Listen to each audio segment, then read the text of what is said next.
নাই, তার কিছুই নেই। এরা যদি বাবা দেখতো, যাই চিতাম তাই কিনা দিত।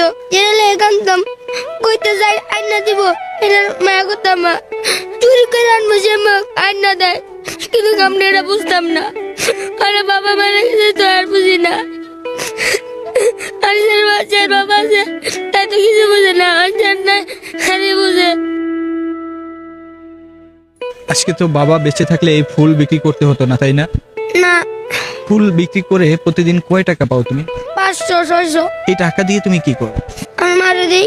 আসিফ, এই মুহূর্তে যদি আল্লাহ তাআলা তোমার একটি ইচ্ছা পূর্ণ করতো, তুমি আল্লাহ তাআলার কাছে কি চাই? এই পৃথিবীর যার বাবা নাই, হেরা যেন ভালো থাকুক, হেরা যেন কষ্ট না পায়। তোমারও তো বাবা। তা আমি হচ্ছে আমার কষ্ট যেন না পায়। আমরা যে যার বাবা নেই, হেরা যেন কষ্ট না পায়। যারা আমার মতন, হেরা যেন কষ্ট না পায়। কেন, বাবা ছাড়া থাকাটা কি অনেক কষ্ট? বাবা না দেখি তো সবাই অহংকারী করে। বাবা ডাক্তার টাকা পয়সা ছিল, কিন্তু বাবা না, টাকা পয়সা নেই।